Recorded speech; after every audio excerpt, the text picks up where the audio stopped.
Chosen one, 7 signs your spiritual awakening is over. It's time to use your powers. You were born with wings. Why prefer to crawl through life? Rumi.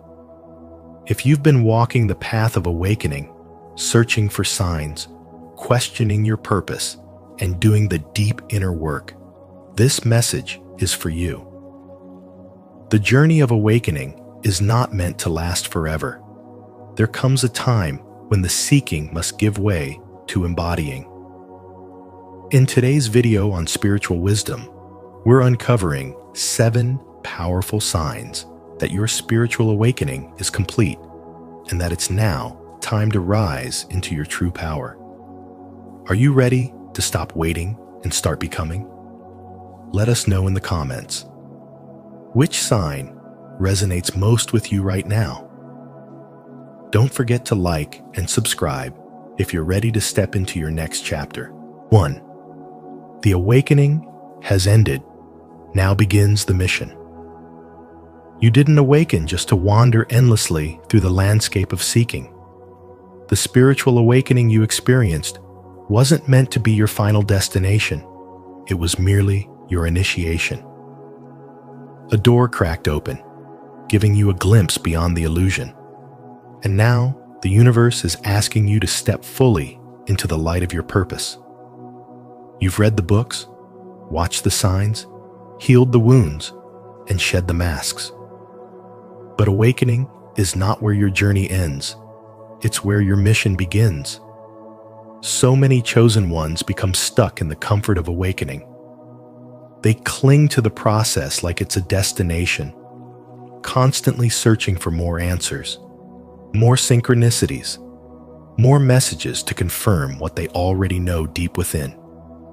But the universe doesn't give endless confirmations. It gives you a window, a moment, a nudge, and this is it. You've seen through the illusion. The veil has lifted. The layers of false identity have fallen away. Now, action is required. You are not meant to keep waiting for perfection, because the world doesn't need perfect. It needs present, awake, aware, aligned. You've been entrusted with insight for a reason. Everything you've been through, the loss, the loneliness, the breaking down of your former self, was preparing you for this moment. That knowing inside you, the one that doesn't shout but quietly insists, is your power. The inner voice that speaks of peace, truth, and boldness that is your mission calling you forward. You are not just a seeker anymore. You are a carrier of light, a vessel for truth, a walking embodiment of divine wisdom. And the universe is asking, will you use what you've learned? Or will you keep hoarding wisdom like a collector of trinkets, never to be used? Your spiritual alignment is not passive, it's purposeful. You're not here to simply feel enlightened. You're here to create, to awaken others, to speak when it's uncomfortable, to build what doesn't yet exist. There is no more waiting, no more asking for permission. You have already received the signs. You've already been shown who you are. You've already walked through fire and survived the storm. The illusions are no longer convincing. The fear no longer fits. The need for validation has burned away. What remains is your true self, ready, able, and needed. This is the shift. From observation to participation.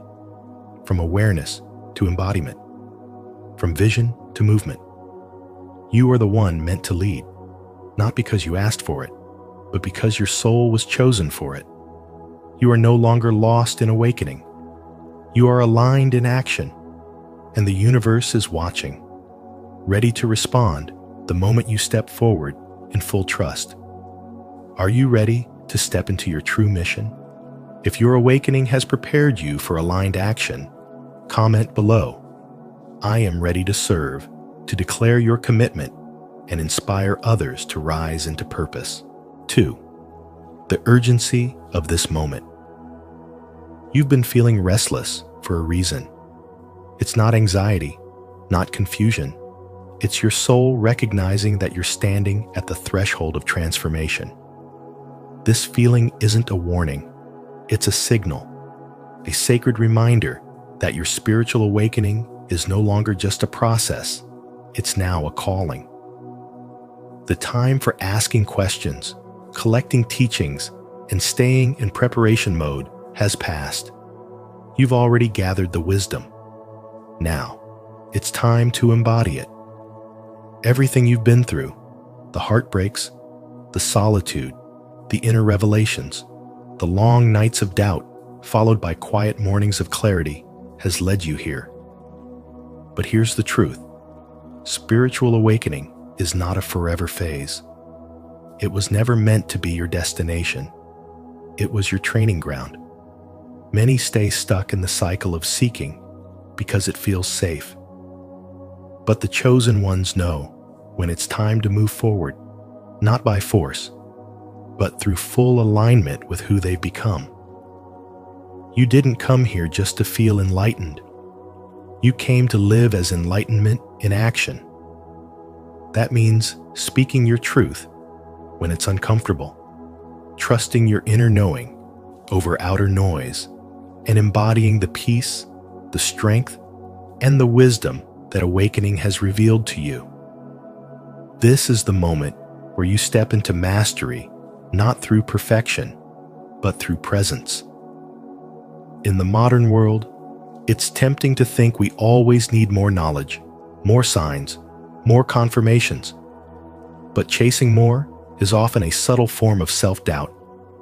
You don't need another guru, another message, another meditation to prove you're ready. You are ready because you exist. You are ready because your breath still flows. You are ready because life is calling you to serve, to lead, to create, to be now. It's like someone who trains for years but never shows up to the race. At some point, the training becomes a delay tactic. The identity of the seeker becomes a shield that prevents the doer and the healer and the leader from emerging. You're not here to hide anymore. You're here to rise, to stand, to become.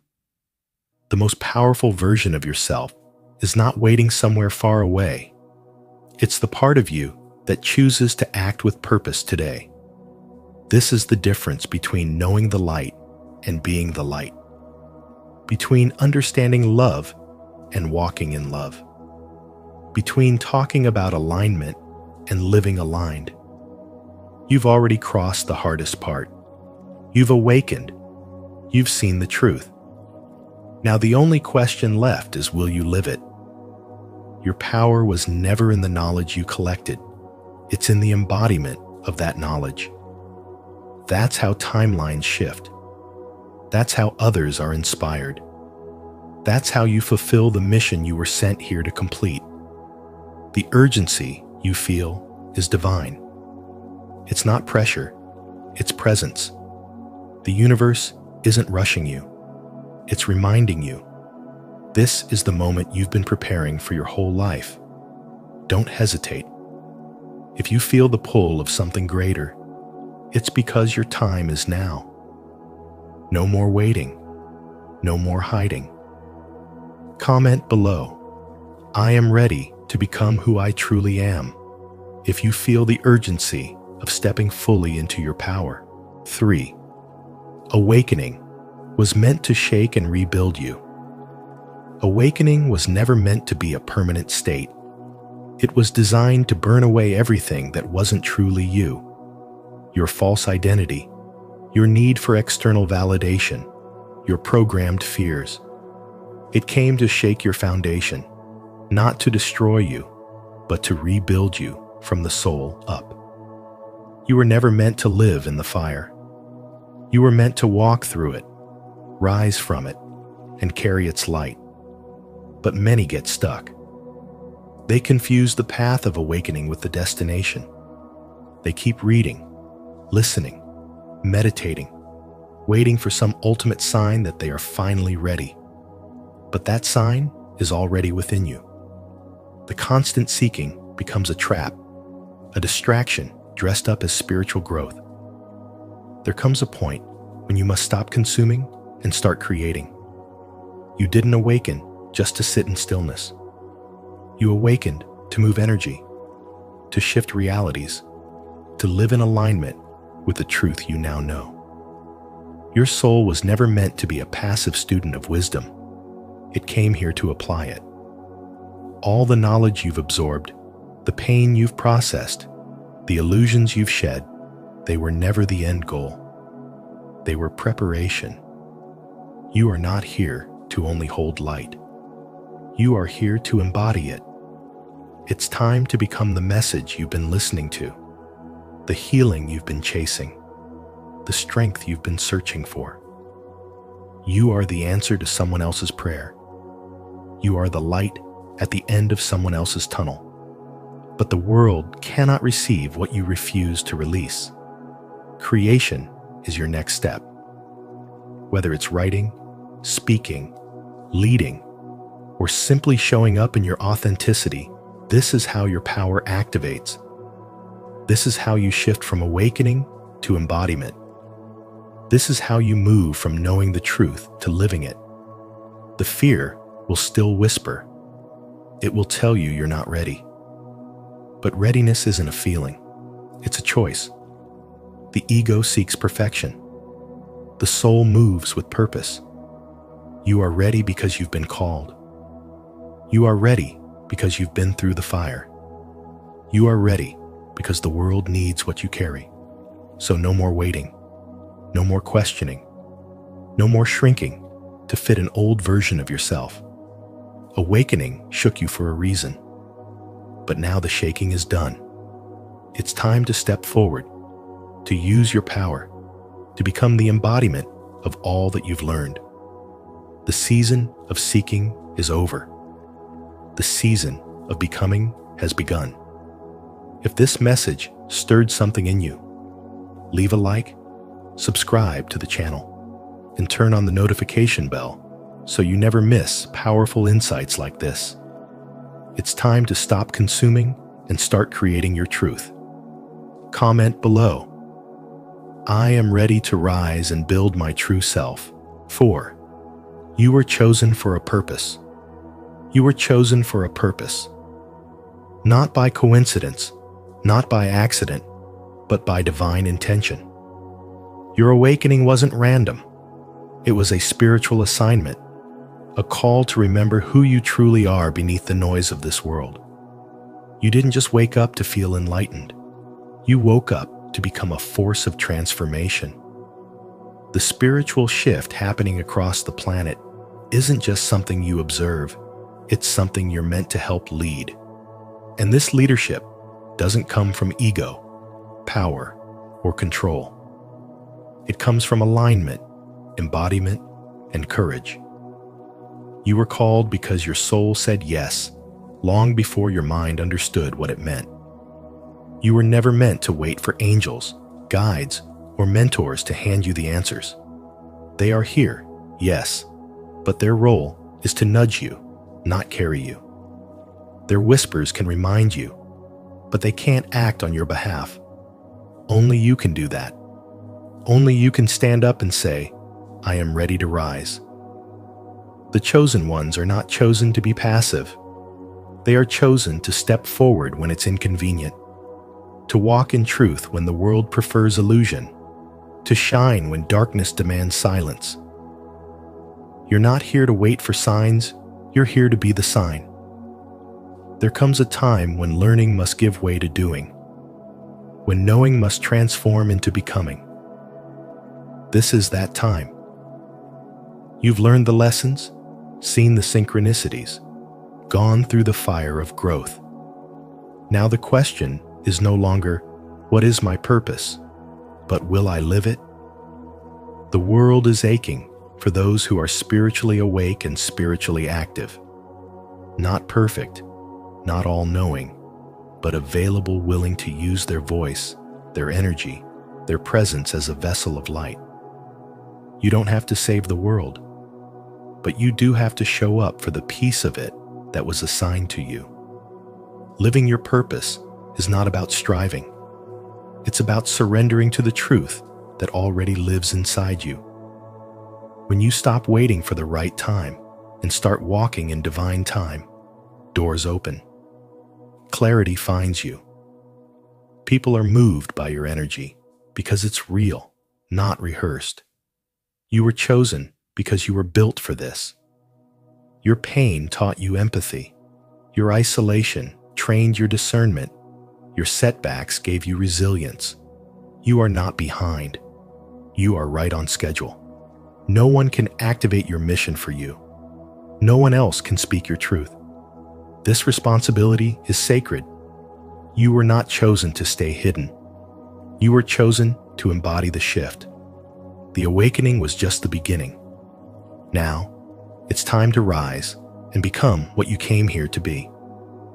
If this message has stirred something deep within you, leave a comment of faith. I accept my divine purpose. I am ready to rise and fulfill my calling. Don't forget to like this video, subscribe to the channel, and turn on the notification bell so you never miss a message meant for your awakening. 5. The mission after awakening. Real spiritual maturity isn't about how many affirmations you recite or how many hours you meditate. It's about embodiment, where your actions match your knowing, and your presence speaks louder than your words. You've already awakened. You've peeled back the layers, seen through illusions, and walked through darkness with only your inner light to guide you. But now comes the real work. Living it. Living truthfully. Living powerfully. Living like someone who remembers why they came here in the first place. You're not here to stay in a cycle of endless seeking. You're here to become the message, to hold the vibration of what you've learned so deeply that people feel it before you even speak. Your power isn't in how much you know, it's in how fully you show up. It's in how you stay calm when everything around you shakes. It's in the way you respond to pain without losing your compassion. It's in your ability to walk with integrity when no one is watching. That's what it means to live your awakening. There was a woman who, after years of studying every spiritual book she could find, found herself completely broken. Her marriage collapsed, her business failed, and her health declined. All the knowledge she had collected suddenly felt useless. But in that moment of silence, she heard the truth clearly. This is the moment your training was for. She stopped reaching for new answers and started applying what she already knew. She showed up, not perfectly, but powerfully, with clarity, with presence. That shift changed everything, because she finally realized she wasn't meant to just understand the light. She was meant to be it. The world isn't looking for more talkers. It's crying out for those who embody what they believe. Those who don't just repeat truth, but radiate it.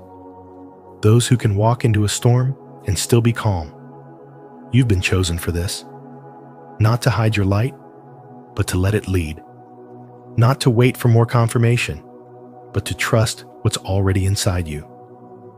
Every delay, every wound, every lesson was preparing you not just to survive, but to lead. And now, the mission begins. To know the truth, but not live it, is to betray your own soul. The real initiation wasn't the awakening, it's what you do after. This is your invitation to rise, not someday, but now. To move with purpose, serve with love, speak with clarity, and walk with sacred authority. Your journey didn't end at awakening. It started there. And everything that comes next is what you were born for. If this message speaks to your soul, type, "I'm ready to live the truth," in the comments to affirm your commitment. The mission after awakening is real, and it begins with action. Like, subscribe, and turn on notifications so we can keep rising together. 6. the 7 signs that your awakening is complete. Sign 1. You no longer feel separate from the universe. You no longer search for divinity outside of yourself because you've realized it was never out there to begin with.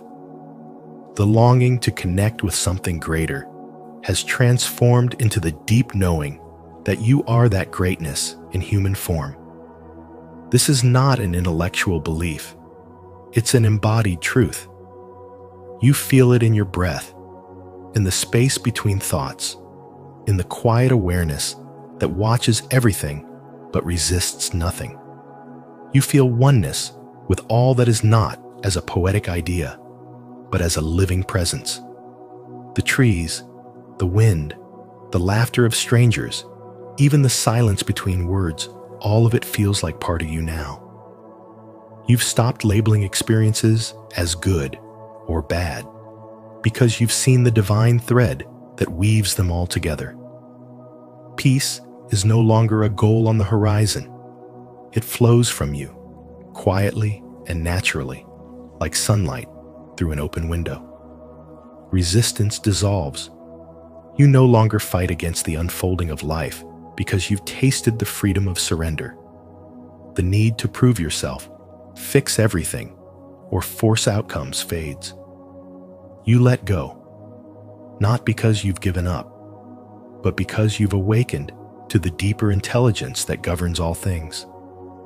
And this letting go is powerful. It opens space for miracles, synchronicities, and alignment that can't be orchestrated through force. You've become aware that your energy is not passive, it is creative. Every emotion, every intention, every thought is a frequency, and those frequencies shape reality. You notice how your internal shifts instantly reflect in your external world. When you're at peace, life becomes effortless. When you're in fear, chaos arises. This isn't punishment, it's reflection. And now, you respond to life as a conscious artist, not a victim of circumstance. The old self that searched endlessly for answers has dissolved into the quiet power of presence. You don't need constant validation, spiritual highs, or dramatic signs anymore. Your presence is the sign. You are the miracle you once begged for. There is no longer a wall between you and the universe. There is only unity, only flow, only truth. And from this sacred space, your purpose begins not in striving, but in simply being. That is when you know. The awakening is complete. Not because you have all the answers, but because you've stopped asking questions that separate you from what already lives within. Sign 2. Your intuition guides you without doubt. You trust your inner voice fully now. There is no longer a need for endless signs, approval from others, or carefully crafted pros and cons lists. You just know. The clarity doesn't come from logic, it comes from alignment. You don't chase certainty, because certainty has taken root within you. It's not about confidence in outcomes anymore. It's about confidence in the knowing that lives inside your soul. That knowing does not scream. It does not compete. It simply speaks, and you listen. In this stage, fear is no longer your decision maker. Confusion no longer clouds your mind. You've outgrown the habit of seeking outside answers because you finally realized your energy speaks louder than your thoughts. Your body responds before your mind finishes the question. The shift happens quietly, and yet it changes everything. You no longer ask, "Is this the right path?" You feel it. You sense the expansion. You recognize the contraction. And you follow that guidance, not because you're sure of what's next, but because you're sure of yourself. There is a moment in every chosen one's journey when the need for external validation disappears. What replaces it is not arrogance, it's peace. a peace that doesn't beg for permission, a peace that moves through uncertainty like water, flowing where it needs to go. You stop chasing signs. You stop waiting for the perfect conditions. You act because it feels right, not because it looks right. This is the power of deep spiritual alignment. It doesn't ask for proof. It simply moves in truth. When you trust your intuition, you no longer stall in hesitation. There's a calm decisiveness in your presence. People around you may not understand. They might say, "You've changed." And they're right. You've stopped performing for a world that taught you to doubt your own inner wisdom. You've chosen to trust the whisper instead of the noise. You've chosen the internal compass over the external map. You've stopped asking for directions to a place your soul already knows how to find. This is the transition from awakening to embodiment. Intuition becomes your leadership. Faith becomes your foundation. You no longer check 10 times before taking one step. You just move. And in that movement, life rearranges itself to meet your energy. This is not magic. This is spiritual maturity. The ability to move without needing to be convinced. The ability to know without having to explain. The ability to feel aligned and trust it, even when it makes no sense to the outside world. You have graduated from waiting, from questioning, from doubting. Your power now lies in presence, in listening to the quiet pull that says, "This way." That quiet pull is your path. That gentle nudge is your direction. And you follow, not because it's easy, but because it's true. Sign 3.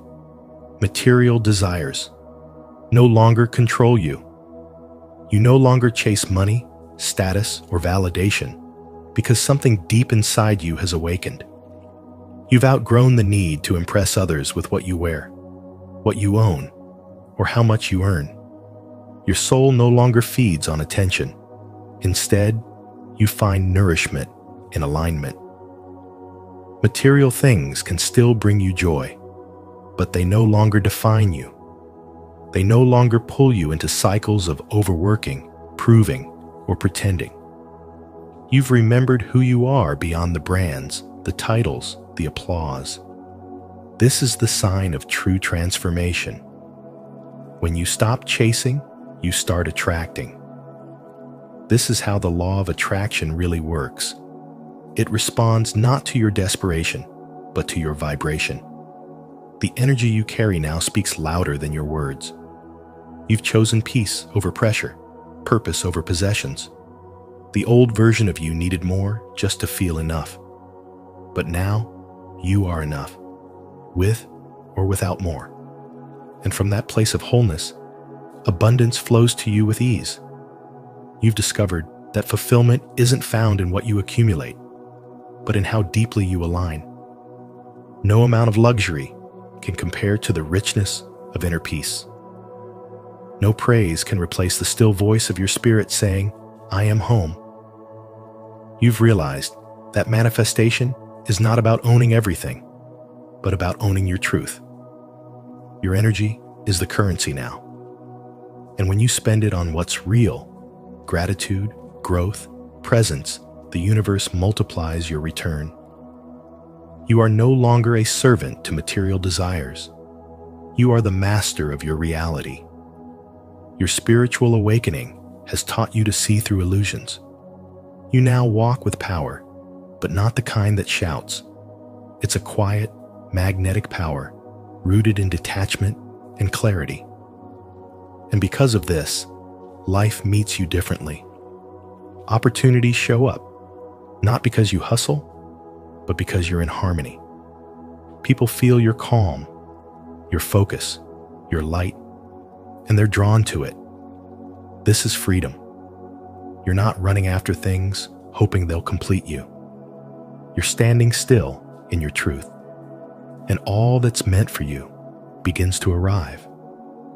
You no longer beg for doors to open. They open when you knock with purpose. You no longer sacrifice your peace to keep up. You slow down, and life speeds up in your favor. The more you surrender, the more you receive. Not from force, but from flow. Not from lack, but from alignment. Not from noise, but from stillness. Sign 4. You have embraced solitude and found peace. Silence no longer unsettles you. It empowers you. What once felt like a void is now a sacred sanctuary where your spirit breathes and your mind rests. You've stopped resisting the stillness, and instead, you've learned to listen to what it reveals. In the quiet, you no longer hear echoes of loneliness or fear. Instead, you hear your truth. Silence has become your teacher, your healer, your refuge. It's where you recharge, reconnect, and remember who you are. You've begun to honor your energy so deeply that anything misaligned simply can't stay. You no longer tolerate conversations that feel empty or relationships that pull you away from your peace. You don't shrink to fit into old spaces, nor do you pretend to be less so. Others feel more. This is spiritual awakening in motion. It's the silent refusal to entertain what drains your soul. It's the unseen power of walking away from noise, not out of bitterness, but out of wisdom. You've outgrown superficiality and stepped into alignment. Now, your vibration speaks before you do. Being alone no longer feels like abandonment. It feels like home. You've stopped seeking constant connection because you've cultivated the most powerful one of all, the connection with yourself. You enjoy your own presence. You understand that solitude is not emptiness. It's sacred space. It's in your stillness that new visions are born. It's in your isolation that your purpose gets louder. You've reached a state where your inner world is so full, you no longer need external noise to feel alive. You have become magnetic not by force, but by presence. Solitude has sharpened your discernment. It has made you precise with your time, intentional with your focus, and protective of your peace. You now recognize that every encounter, every word, every thought carries energy, and you choose what you allow into your sacred space. Your boundaries are no longer walls. They are invitations for only what is pure, true, and aligned. Your aura is no longer porous. It is powerful. You no longer beg to be understood. You simply continue to evolve, trusting that those meant for your frequency will feel your light without explanation. You have stopped chasing and started attracting. You understand the law of attraction not as a tool of control, but as a reflection of energetic alignment. You do not manifest from desperation. You manifest from peace, from clarity, from presence. Your life has become a living prayer, and your solitude has become the altar. In this sacred stillness, manifestation flows like breath. There is no force, only flow. This is spiritual maturity. This is what it means to awaken and rise, not in chaos, but in calm, not in noise, but in knowing. You are no longer searching for peace. You are living as peace. And because of that, your presence now shifts rooms, not by what you say, but by who you've become. Sign 5.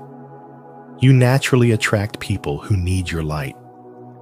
People are drawn to you because your energy has become a silent call. You no longer seek validation or attention. Instead, your very presence radiates something real, something pure. It's not about the words you speak, but the frequency you carry. After everything you've been through, the lessons, the healing, the shedding of false layers, you now emit a vibration that speaks louder than any voice. Others can feel it. They may not know why they feel safe around you or why they're suddenly opening up their deepest truths. But something about you feels like home, like truth, like light. That's because you've become a vessel for something greater. And in a world where most are still asleep, that makes you magnetic. As your light expands, you begin to notice a pattern. The people entering your life are no longer random. They're reflections, mirrors, messengers. Some walk alongside you for a while because their soul resonates with your path. Others arrive with chaos in their hearts, seeking peace they haven't earned. And then there are those who don't even understand why they're drawn to you. They just know that your presence soothes something inside them. That's what happens when your spiritual awakening is complete. You stop needing answers, and you start becoming one.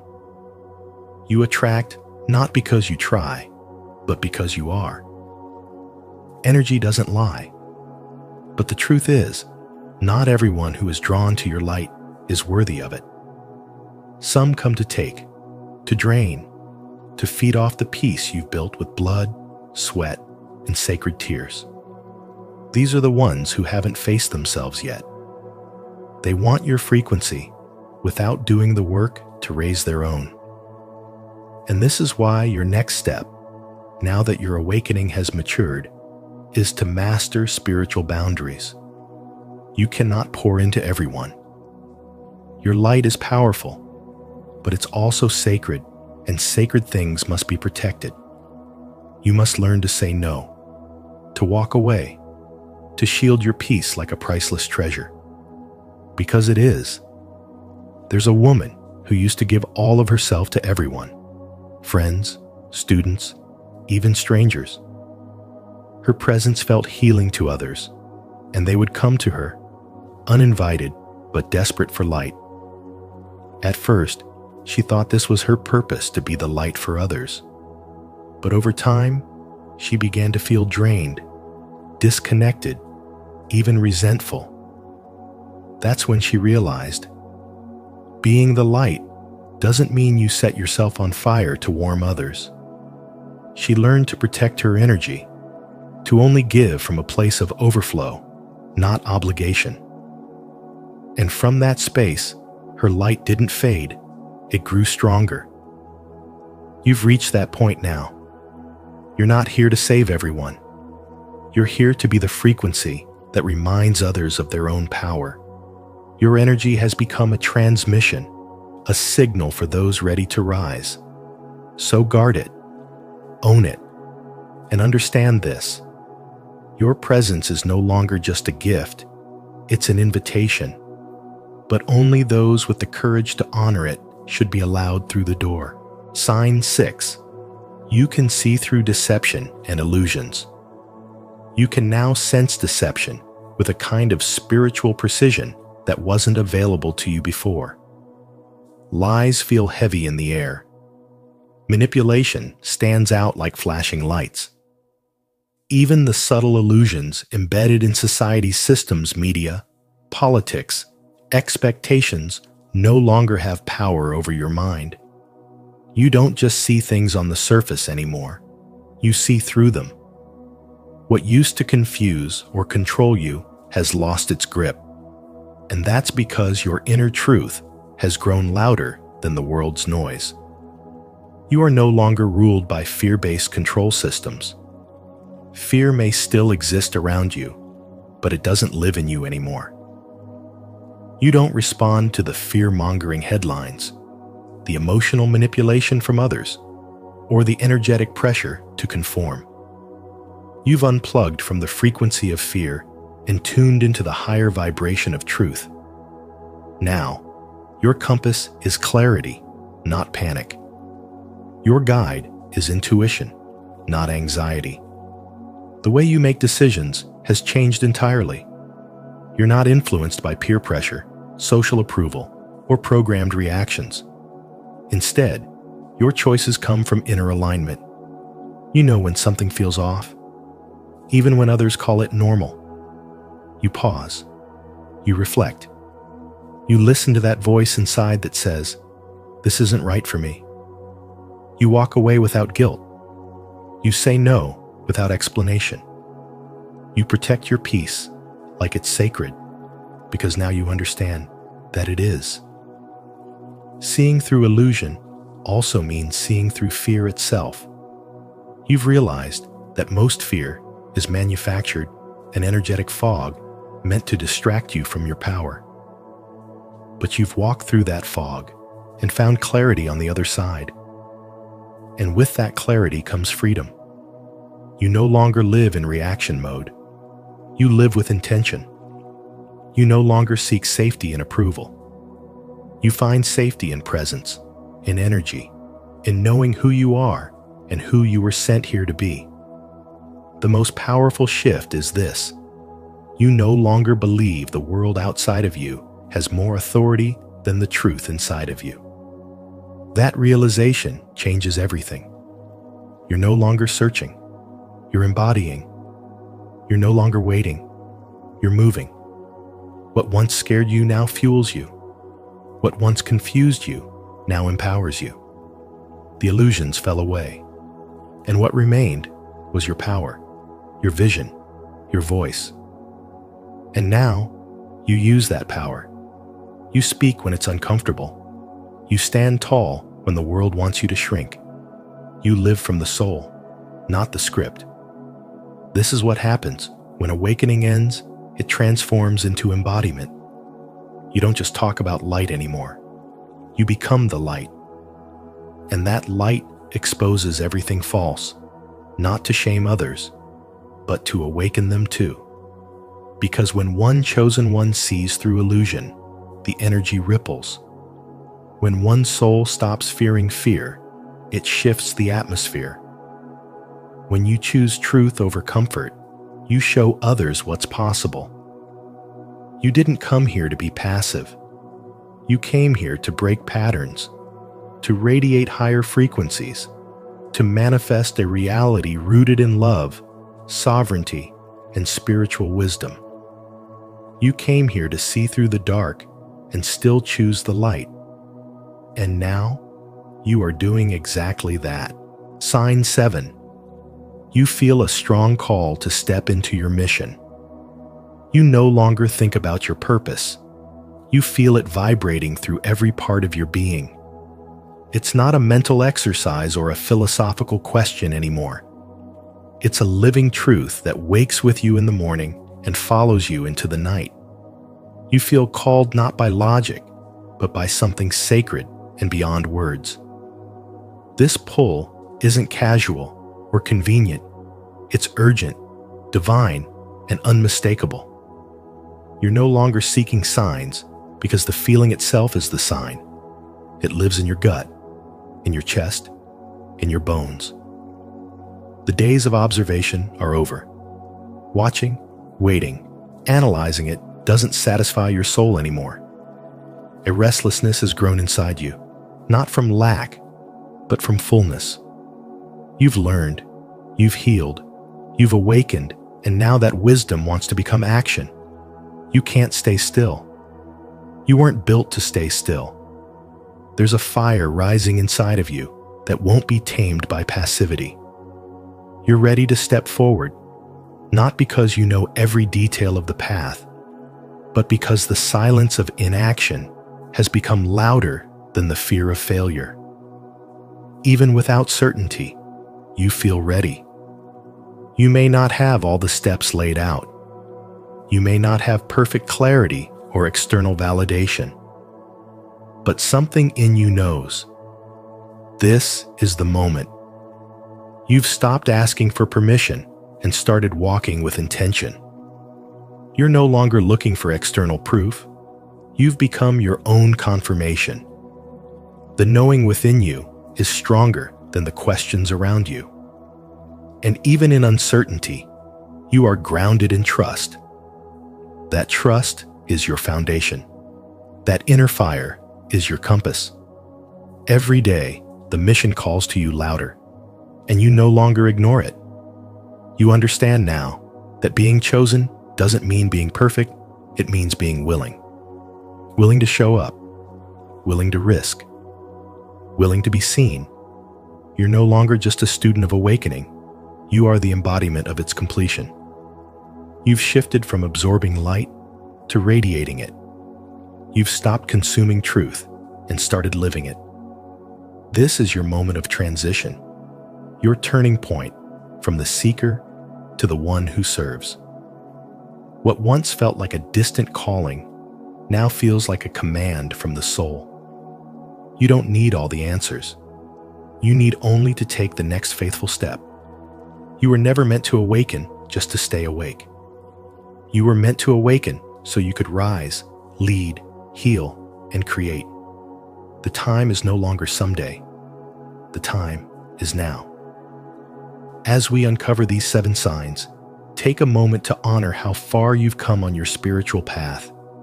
Your presence here shows you're not just awakening, you're evolving. Comment below, "My awakening is complete, and I am ready to live in truth." Let this be your affirmation as you step into your highest self. Your awakening was never the end. It was the beginning of your true purpose.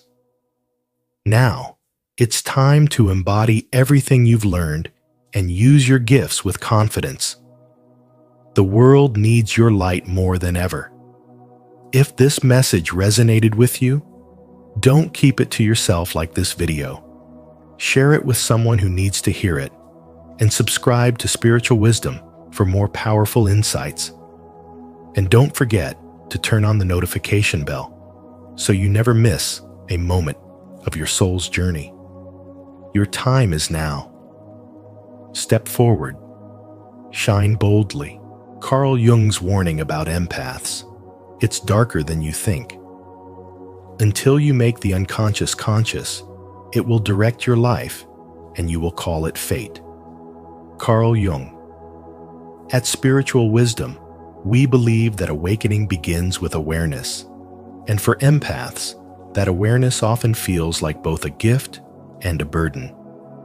In this video, we'll explore Carl Jung's deeper and more unsettling warning about the empathic path truths that are rarely spoken but urgently needed. These insights aren't just theory. They're a mirror to help you navigate your emotions, protect your energy, and grow into your highest self. As you watch, ask yourself, how has your empathy shaped your relationships and your identity? Share your reflections in the comments, and let's awaken together. 1. Empathy is an archetypal, not just emotional, gift. True empaths are not just emotionally sensitive individuals. They are psychic conduits through which unseen forces pass. While modern culture paints empathy as a gentle gift, Carl Jung's deeper insight reveals something far more complex. The empath does not simply feel with others. Instead, they absorb emotional energy like a sponge, often unknowingly channeling the unresolved pain of others, the tension of the collective, and even the echoes of ancestral trauma. This isn't sentimentality. This is soul work. Empathy, in its truest form, is archetypal. It belongs not to the ego, but to the realm of the unconscious. Jung understood that empaths are intimately connected to powerful, universal patterns that stretch far beyond personal experience. They are tapped into the undercurrent of humanity's unspoken sorrow. And this is why their burden is so heavy. They may feel grief without cause, carry anxiety that doesn't originate from their own life, or wake with dread that belongs to the emotional atmosphere of society itself. This capacity to feel deeply and widely isn't always a blessing. Empaths often suffer because they don't know where their emotions end and another's begin. They walk through the world absorbing the invisible, a fight between light and shadow that most people don't even realize is happening. This is not a gift for the faint of heart, and it is rarely acknowledged for the spiritual weight it carries. Without awareness, the empath may drown in what they carry. But with spiritual wisdom, they learn to navigate the tides. What's most dangerous is that the world doesn't often recognize the true empath. Instead of seeing a sacred mirror, society labels them as too emotional, too sensitive, or too dramatic. In truth, the empath is reflecting what others can't bear to see in themselves. Their energy exposes repression. Their presence stirs buried pain. And that's why many people unconsciously reject them, not because of who they are, but because of what they awaken. Spiritual wisdom teaches that energy must be discerned, not just felt. And this is the empath's task, to learn what is theirs to carry and what is not. This requires deep boundaries, not walls, but intelligent filters that allow clarity to pass and distortion to be blocked. Without this skill, the empath becomes a dumping ground for the collective shadow. But when mastered, their sensitivity becomes a superpower, not for attention, not for approval, but for alchemy.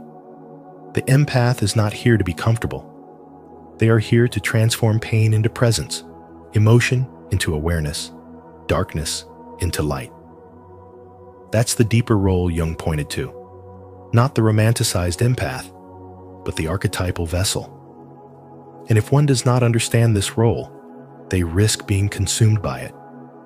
But when understood through the lens of spiritual wisdom, empathy becomes something else entirely. Not a burden, but a sacred path. Have you ever felt emotions that didn't seem to belong to you, like you were carrying the weight of something ancient or collective? If so, share your experience in the comments below so others can feel seen too. And if you're just starting to explore your empathic gift, type, "I'm open to understanding," so we can walk this path of spiritual discovery together. 2. Unconscious empathy leads to possession and self-loss. When empaths operate unconsciously, they don't just feel others' emotions, they become entangled in them. Without clear boundaries, they absorb emotional pain like a sponge, often mistaking it for their own. They carry the weight of unresolved trauma, shadows, and psychic debris that do not belong to them. This isn't simply compassion, it's energetic possession. Carl Jung once said, "Until you make the unconscious conscious, it will direct your life and you will call it fate." For the unaware empath, this fate takes the form of emotional confusion, chronic fatigue, and the gradual erasure of self. Their identity begins to blur. Their center becomes unstable, and they live in a state of constant emotional flooding, like a mirror that reflects every wound but forgets its own face. This merging of energies is dangerous because it pulls the empath into other people's inner chaos, leaving them haunted by emotions that aren't theirs.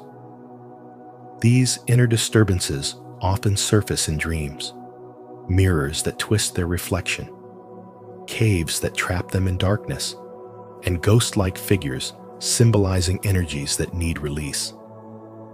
These are not just poetic images. They are the language of the unconscious trying to speak. They reveal a life lived for others, a self that has been eclipsed. The empath becomes a silent witness to pain, yet internally cries out for boundaries that were never taught. And so the spiritual burden deepens. True spiritual awakening begins not with more feeling, but with more awareness. It is not about absorbing more, but about learning what to let go. The empath must awaken to the fact that their ability to feel is not a curse, but neither is it a blank check to carry everyone's suffering. They must stop confusing love with self-sacrifice and instead embody discernment, the wisdom to know what is theirs to hold and what is theirs to release. This awakening demands inner work, grounding, energetic boundaries, and the courage to confront patterns of over-responsibility. It is only when the empath reclaims their energy that healing begins. Spiritual awakening is the process of returning to the self, not the role, not the mask, not the emotional caretaker, but the soul behind it all. The empath must learn to stand still in their own truth, without flinching, without shrinking, without merging. As Rumi said, "Don't get lost in your pain. Know that one day your pain will become your cure." For the awakened empath, that cure comes when they finally stop rescuing others at the cost of abandoning themselves. They don't stop loving, but they stop leaking. They don't stop caring, but they stop collapsing. They become clear vessels of light rather than foggy mirrors of everyone else's sorrow. And in that clarity, they don't just survive, they rise. If this message resonated with you, don't hesitate to like, subscribe, and share your thoughts in the comments below. 3. Childhood trauma and ancestral pain shape the empath's identity. Many empaths don't become sensitive because they were born that way. They become empaths because they had to. In chaotic or emotionally unstable homes, they learned early on that tuning into others was a matter of safety, not choice. This wasn't a gift at first, it was survival. A child who has to monitor their parents' every mood to avoid punishment or rejection will grow up to become an adult who scans every room for danger, even if it's emotional. What looks like intuition is often the refined skill of reading people developed under pressure, under fear, under silence. Carl Jung once said, "Until you make the unconscious conscious, it will direct your life and you will call it fate." For empaths, this couldn't be more true. Many are driven by unconscious wounds from the past, shaped by experiences they couldn't control. Worse still, it's not just personal trauma they carry, it's ancestral. The grief and unresolved pain of previous generations get passed down quietly through behaviors, emotional suppression, and spiritual disconnection. Empaths are often the ones in the family system who feel it all, who absorb what others deny. But without healing, that gift becomes a weight. They feel everything, but understand very little of where it comes from. And the result is exhaustion, confusion, and self-neglect. Take the example of a woman named Sarah. As a child, she lived in a home where her father was kind one moment and emotionally cold the next. To survive, she learned to become hyper-aware. She could sense when to speak, when to disappear, and when to comfort others at the expense of herself. That gift earned her praise later in life. People loved her empathy, her warmth, her ability to get them. But what they didn't see was the cost. Behind that emotional radar was a little girl who had never learned how to turn it off. Like many empaths, Sarah was living in reaction to her past, not in connection with her present. Carl Jung called this pattern the archetype of the wounded healer, those who seek to mend others while avoiding their own pain. Many empaths unconsciously fall into this pattern. They don't just help others out of compassion, they do it out of compulsion, believing that by fixing the outside world, they'll feel better inside. But this is a trap, because empathy without boundaries is not love, it's self-abandonment. And when empathy becomes a reflex, not a choice, it drains you. You give and give until there's nothing left, and then you wonder why you feel invisible. The truth is, healing begins when you stop making your empathy a job and start making it a choice. You don't owe the world your exhaustion. You owe yourself restoration. You don't need to carry the pain of every person you meet to prove your worth. Your sensitivity is sacred, but it was never meant to be used as a shield or a burden. It was meant to guide you, not enslave you. Carl Jung's spiritual wisdom teaches us that the shadow we don't face becomes the life we unconsciously live. If your empathy was shaped in trauma, then reclaim it through awareness. Turn it from a reaction into a sacred practice. Learn to feel without losing yourself. This isn't about feeling less.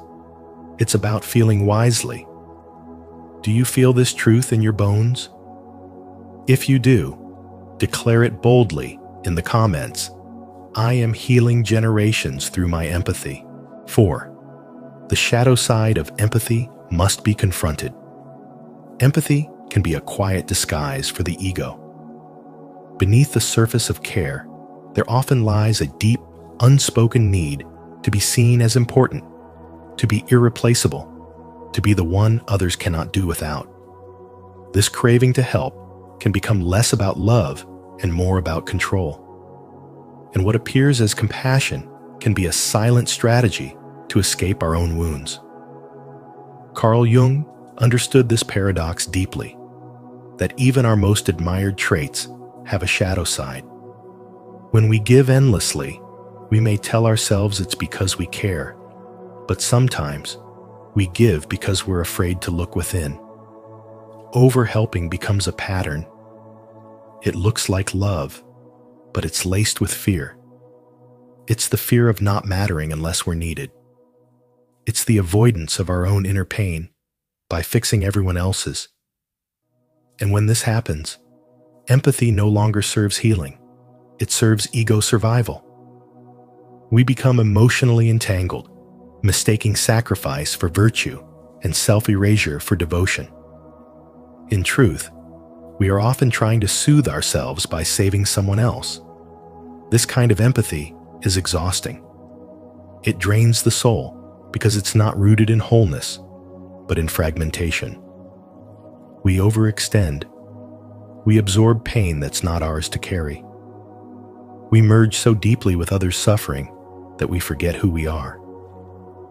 And the deeper tragedy is that in trying to be everything for everyone, we slowly disappear. What we call compassion becomes a mask we wear to avoid facing our own unmet needs. Carl Jung's spiritual wisdom urges us to step back, not to stop caring, but to care consciously. The true empath does not rescue to avoid loneliness. They do not absorb to feel worthy. They do not give endlessly just to be loved.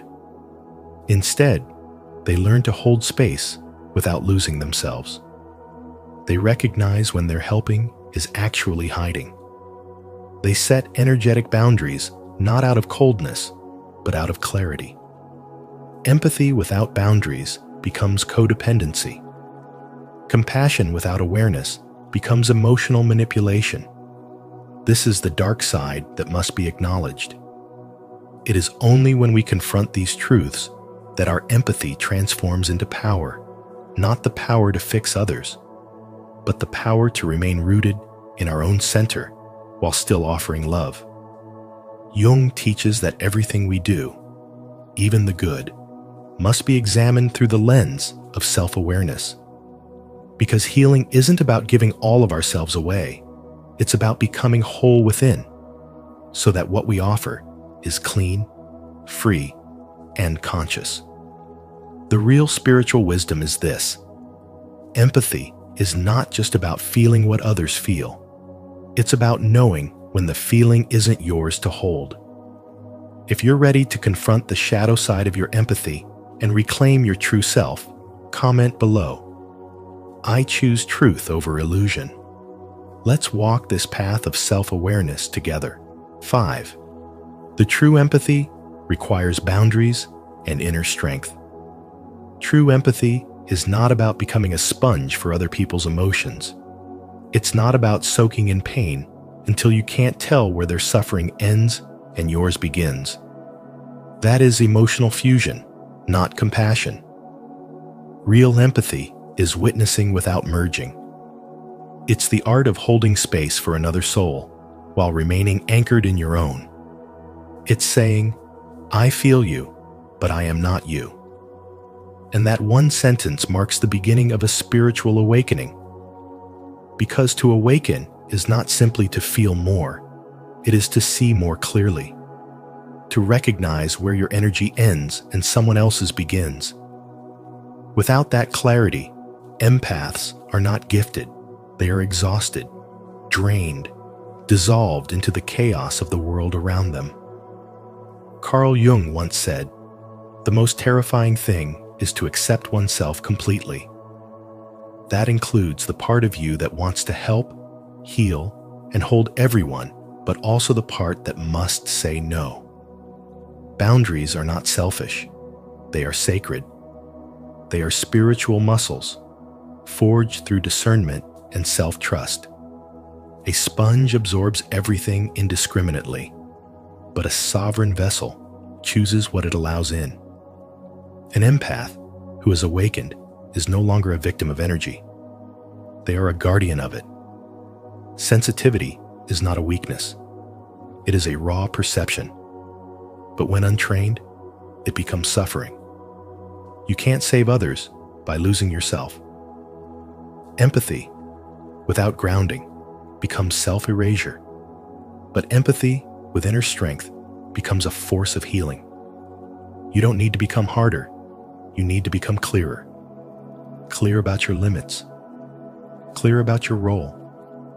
Clear that your purpose is not to carry everyone, but to hold truth when others have forgotten it. This is the path from sponge to sovereign.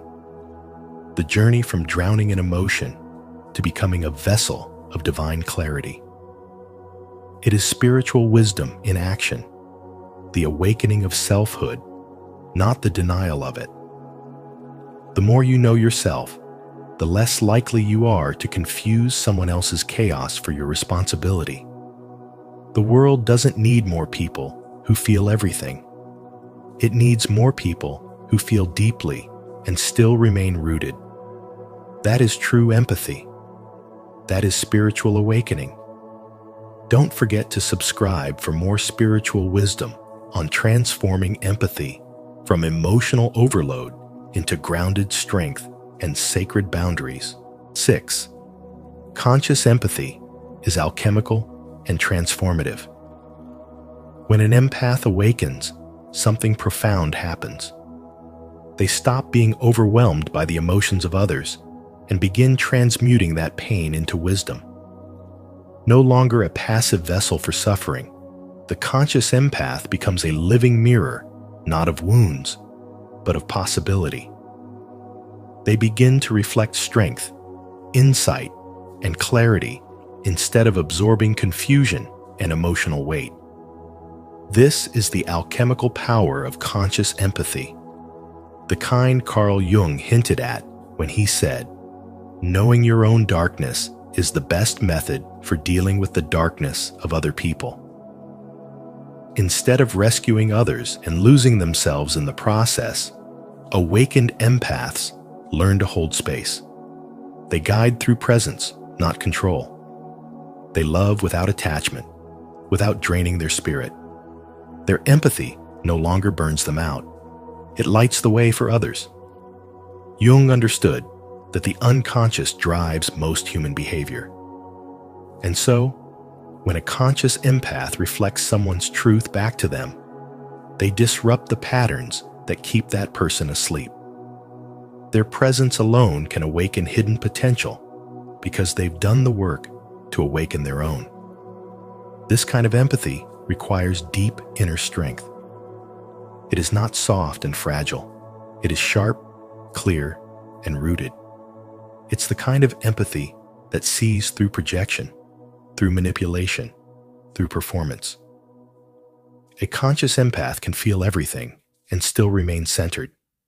They've learned that not every emotion they sense belongs to them, and not every soul in pain is theirs to heal.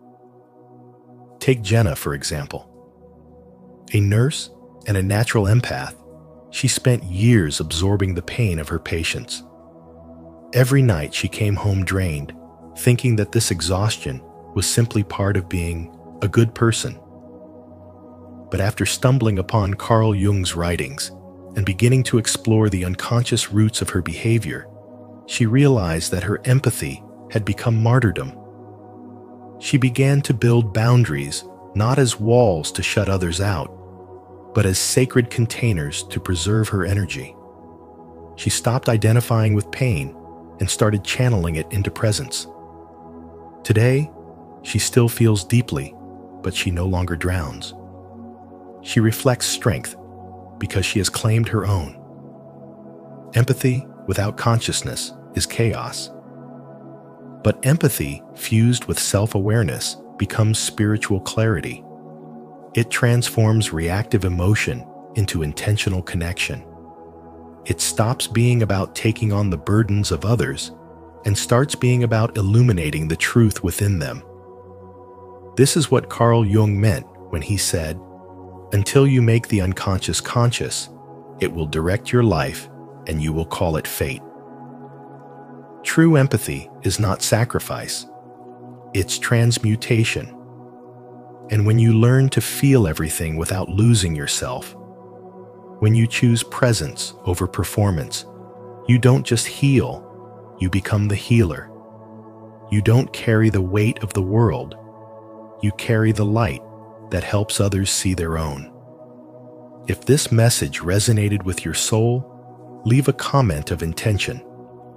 I choose conscious empathy. I transmute pain into light.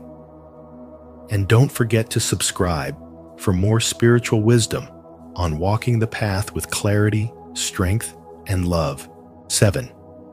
The journey requires individuation and daily self-awareness. The empath's path is not merely about feeling deeply. It's about becoming radically self-aware. Carl Jung didn't romanticize empathy. He saw it as a profound psychic function that, if left unchecked, could lead to distortion, projection, and exhaustion. The true journey of the empath is individuation, the lifelong work of becoming whole through conscious self-reflection, shadow integration, and inner alignment. To walk this path is to commit to a daily discipline of asking, "Is this mine?" A question that seems simple, but holds immense spiritual weight. Because without asking it, the empath risks carrying burdens that never belonged to them in the first place. This question creates a pause, a sacred moment where the empath chooses sovereignty over absorption. In that moment, spiritual wisdom begins to take root. Empathy becomes conscious rather than compulsive. You no longer feel everything as yours, but rather you learn to feel with clarity and boundaries. And that is not coldness. That is a sacred responsibility. Jung warned that when we avoid the work of individuation, we inevitably project our unhealed parts onto others. Empaths, by their very nature, become mirrors for that projection, absorbing unresolved pain, guilt, or shame that others unconsciously disown. The result? Emotional overload, spiritual fatigue, and a slow erosion of the self. That's why individuation is not optional. It is essential. It's not about detaching from the world, but about anchoring more deeply into your truth. Emotional honesty becomes your compass, not just in relationships, but within your own inner world. You stop abandoning yourself for the comfort of others. You stop mistaking spiritual martyrdom for compassion. You begin to see that being an empath is not about being everything for everyone. It's about becoming whole for yourself. And the more whole you become, the more grounded your empathy becomes. It transforms from reaction to presence, from chaos to clarity. Your intuition sharpens. Your energy stabilizes. You become a calm center in a world full of noise. That's the gift of spiritual wisdom. It doesn't numb your sensitivity. It hones it. It teaches you that your light isn't meant to be a lifeline for everyone drowning. It's meant to be a beacon, showing others what self-possession and integrity look like. The empath, who walks the path of individuation, no longer asks, "How do I help everyone?" but rather, "How do I stay true to myself in every interaction?" That shift changes everything. It is not selfishness, it is sacred alignment. Because when you honor your own energy, you stop leaking it into people, places, and problems that are not yours to heal. You begin to trust that your presence, your truth, your clarity, without overextension, is enough. And that is when you move from surviving empathy to embodying it with grace, power, and peace. If this message resonates with your soul, leave a like, subscribe, and turn on the notification bell so you never miss powerful insights like this. Comment below. I commit to my daily journey of self-awareness and soul alignment. And so, remember, being an empath is not just about feeling deeply. It's about carrying unseen burdens, navigating invisible forces, and walking a path that few understand. Carl Jung's warning reminds us that the gift of sensitivity is also a responsibility, a spiritual calling to face what others deny. If this message spoke to your soul, don't keep it to yourself. Like this video, share it with those who need to hear it, and subscribe to Spiritual Wisdom. Turn on notifications so you never miss another insight that could transform your inner world. Your journey is sacred. Let's walk it together.